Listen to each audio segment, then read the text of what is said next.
നമ്മുടെ വിവിധ വിഷയങ്ങൾക്ക് എല്ലാ സംഗതികൾക്കും കാവലായിട്ട്, എല്ലാ സംഗതികൾക്കും പരിഹാരമായിട്ട് പഠിപ്പിക്കപ്പെട്ട ദിക്റുകളുണ്ട്.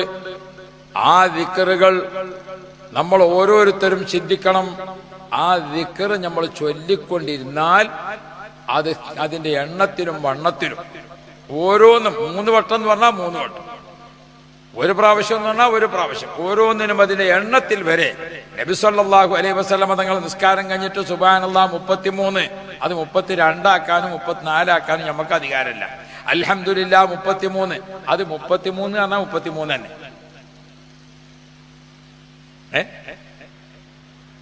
ഹബീബായ മുഹമ്മദുർ റസൂലുള്ളാഹ് നബി കരീം സല്ലല്ലാഹു അലൈഹി വസല്ലമ തങ്ങൾ എണ്ണം പഠിപ്പിച്ചാൽ എണ്ണം അനുസരിച്ച് തന്നെ ചെയ്യണം. ഒക്കെ ഞാനൊരു ഒറ്റ സംഭവം ഓർമ്മപ്പെടുത്തുകയാണ്. ബഹുമാനപ്പെട്ട നബി മുഹമ്മദുർ റസൂലുള്ളാഹി നബി കരീം സല്ലല്ലാഹു അലൈഹി വസല്ലമ തങ്ങൾ പഠിപ്പിച്ച ദിക്റുകൾ, ആയത്തുകളിലും ഹദീസുകളിലും പരന്നു കിടക്കുന്ന ദിക്റുകൾ ക്രോഡീകരിച്ച്, ആ ക്രോഡീകരിച്ച ദിക്റുകളുടെ സമാഹാരമാണ് ഹദ്ദാദ്.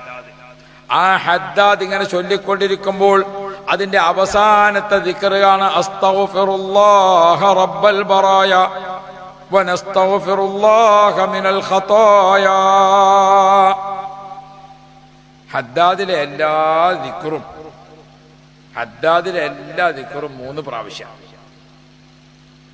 പക്ഷെ അവസാനത്തെ ദിക്ർ അത് 4 പ്രാവശ്യം. അസ്തഗ്ഫിറുല്ലാഹ റബ്ബൽ ബറായ, ആ ദിക്ർ എത്ര? 4 പ്രാവശ്യം. എന്തേ അത് മാത്രം 4 പ്രാവശ്യമായത്? അതിനെ സംബന്ധിച്ച് പറഞ്ഞിട്ട് ബഹുമാനപ്പെട്ട അബ്ദുല്ലാഹിൽ ഹദ്ദാദ് തങ്ങൾ പറയുന്നുണ്ട്, എന്തേ അത് 4 പ്രാവശ്യമായത്?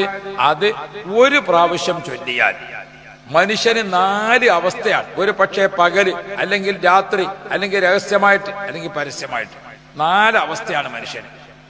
ഓരോ പ്രാവശ്യം ചൊല്ലുമ്പോഴും ഓരോ പ്രാവശ്യത്തേത് മനസ്സിൽ കരുതിയാൽ അസ്തഗ്ഫിറുല്ലാഹ റബ്ബൽ ബറായ, പകൽ ചെയ്ത ദോഷങ്ങൾ മായ്ച്ചു കളയണേ അല്ലാഹ്.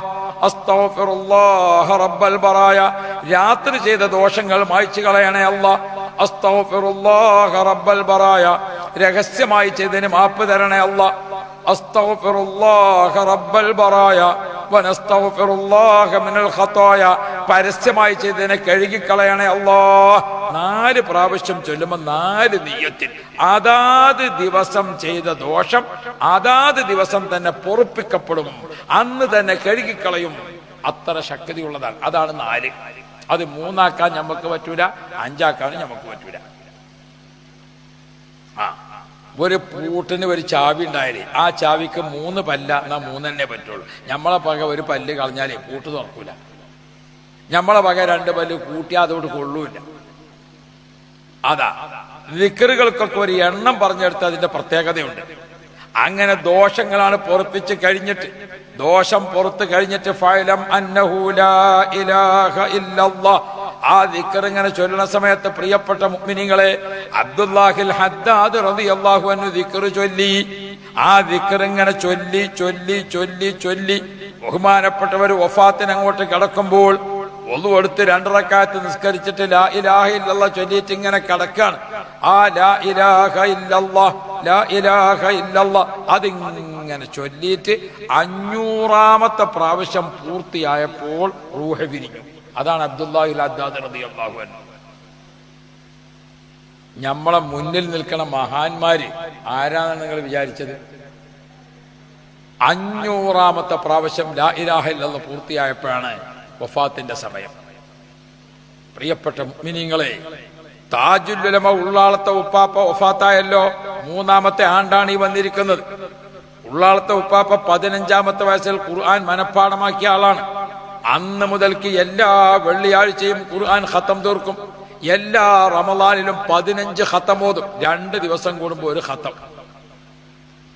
ബഹുമാനപ്പെട്ട ഉപ്പാപ്പ 95ാമത്തെ വയസ്സിലാണ് വഫാത്താകുന്നത്. 15ാമത്തെ വയസ്സിൽ തുടങ്ങിയിട്ടുണ്ട് ഈ ഖുർആൻ ഓത്തിന്റെ പതിവ്. അപ്പൊ എത്രയായി? 15 95 80 കൊല്ലായി. 80 കൊല്ലത്തിന് എത്ര വെള്ളിയാഴ്ച ഉണ്ട്? അപ്പൊ ഉപ്പാപ്പ എത്ര ഖത്തം തീർത്തിട്ടാ പോയത്? 80 കൊല്ലത്തിന് എത്ര റമളാനുണ്ട്? എത്ര ഖത്തം തീർത്തിട്ടാണ് പോയത്? പ്രിയപ്പെട്ട മുഅ്മിനീങ്ങളെ, മഹാന്മാരെ സംബന്ധിച്ച് നമ്മൾ പഠിക്കുമ്പോഴാണ് നമുക്ക് കാര്യം ബോധ്യപ്പെടാം. അള്ളാഹുവേ, അവരോടൊപ്പം ഞങ്ങൾക്കും നീ സ്വർഗം തരണേ അല്ലാ, ഞങ്ങൾക്കും നീ കാവൽ തരണേ അല്ലാ. നാളെ മഹ്ശറാ മുറ്റത്ത് വെച്ചുകൊണ്ട് മഹീദ്ദീൻ ഷേഖ് തങ്ങളും താജുൽ ഉലമ ഉപ്പാപ്പയും അവരൊക്കെ ഇങ്ങനെ മുന്നിൽ നടക്കുമ്പോ ആ കുപ്പായത്തും എന്ന് പിടിച്ചിങ്ങാണ്ട് ഉപ്പാപ്പാ ഞാനും പോരുന്നു എന്ന് പറയണമെങ്കിൽ,